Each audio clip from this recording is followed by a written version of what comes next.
Sensual pleasures are painful. Talk number 3. Self-reliance. When we make merits, like giving to charity or keeping the moral precepts, we are providing our mind with sustenance. Our life is made up of 2 parts, body and mind. Our body needs the 4 requisites of life, namely food, shelter, clothing, and medicine, in order for it to live comfortably. Our mind needs meritorious and wholesome actions and the Dhamma teaching. Without them, we will not be happy, although we may have lots of money and possessions.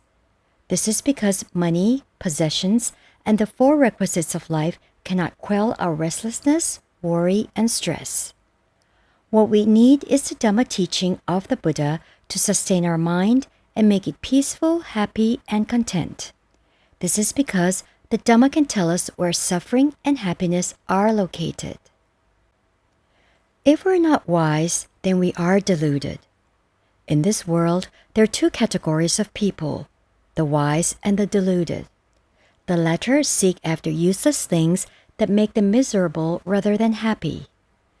Most of us belong to the second group because we still have kilesas such as greed, anger, and delusion. Delusion is the cause of our greed and anger. It prevents us from seeing that greed and anger are like fire. When they appear, they set our heart on fire, becoming restless and agitated. Our mind is blind and lacks the light of the Dhamma teaching. If we turn to the Buddha, the Dhamma, and the Sangha to seriously study the Dhamma teaching, we would be able to separate the cause of happiness from the cause of misery. If we have the guiding light of Dhamma to lead us, we would live a good and trouble-free life.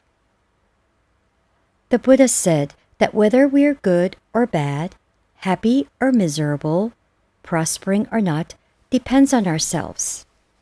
The causes of our happiness and stress are the 3 kinds of kamma, namely physical, verbal, and mental.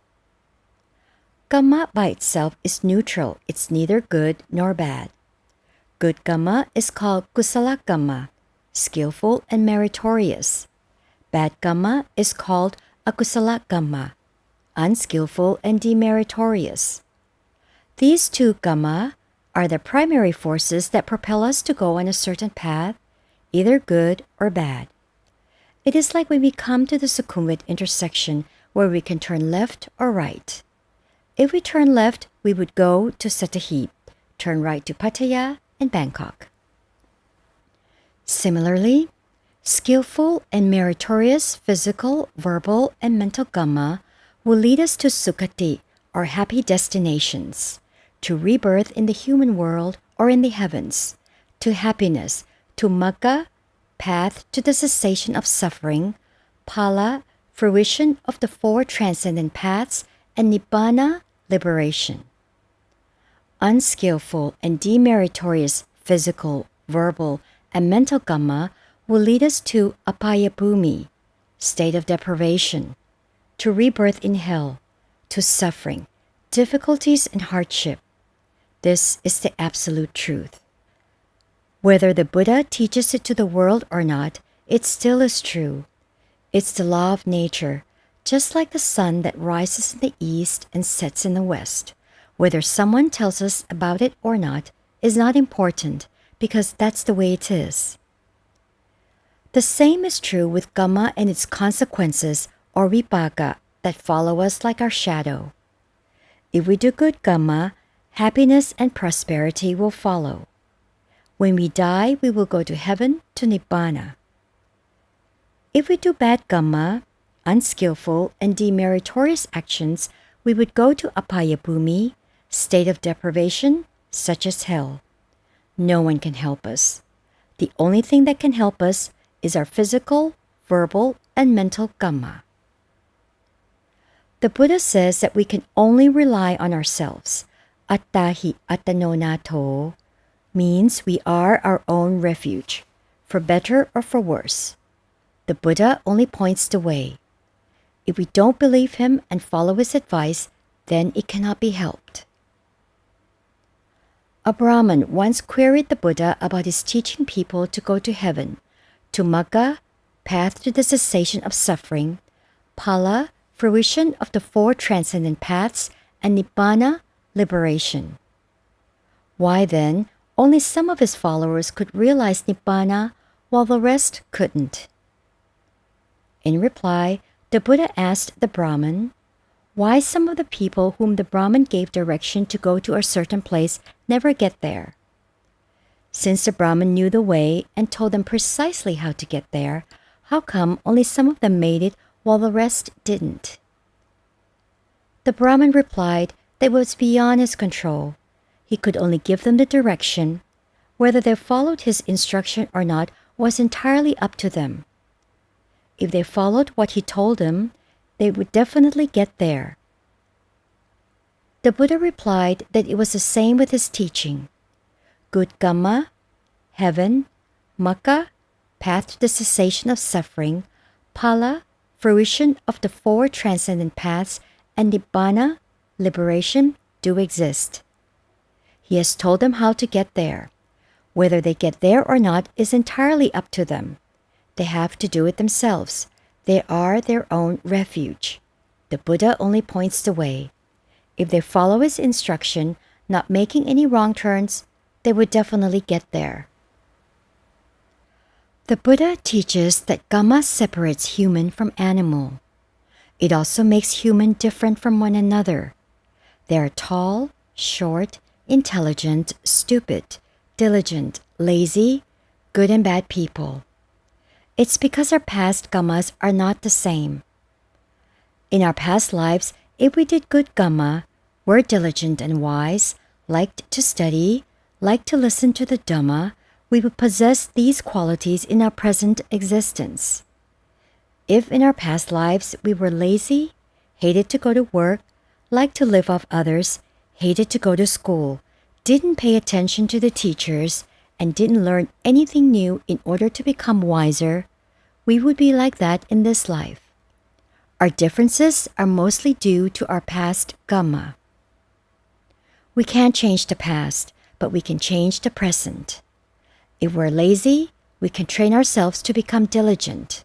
We can use diligence to overcome laziness.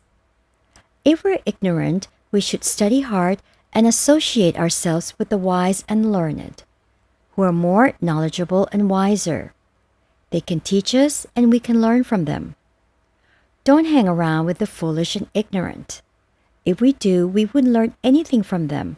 It would be a waste of time.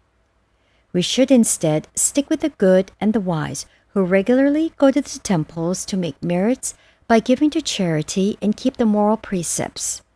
They could influence us to do good. We can't change the past, but we can change the present. We can start anew. When we have done a lot of good Dhamma today, then good consequences will appear in the future. Our lives will be better tomorrow, next month, next year, and next life because we're living a virtuous life today. The Buddha says that we're not all equal and have our differences. Even siblings are different. Some are bright, some are not. Some are stupid, some are diligent. Some are lazy, some are good, and some are bad.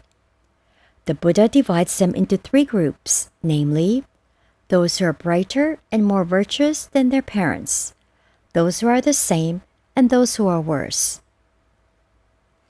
Parents with brighter and smarter offspring are considered blessed and lucky. They hardly need to be taught because they are able to learn by themselves or have already acquired lots of knowledge from their past lives, like the Buddha, for example. He belongs to the smarter and the brighter kind. His father couldn't teach him anything that he didn't already know. He even knew more than all of his teachers. Parents who have offsprings who are worse than they are have to be patient in teaching them about good and bad, right and wrong. If they can afford it, they should provide their children with quality education. If they study hard, they might one day become brighter and smarter than their parents. On the other hand, if they don't like to go to school, to study hard and be good students, but like to go out and have fun, to drink and gamble. Parents shouldn't lose sleep over them, but they should consider that their children are not themselves and vice versa. The Dhamma teaches that all beings are created by their own Dhamma.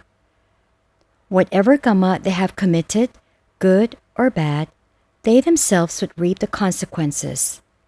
Although they may be your sons and daughters, they are only so physically, but not spiritually or mentally.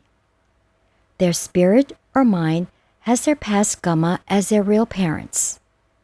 Parents shouldn't therefore lose sleep over their children's failures if they have done their best to raise them to be good and smart.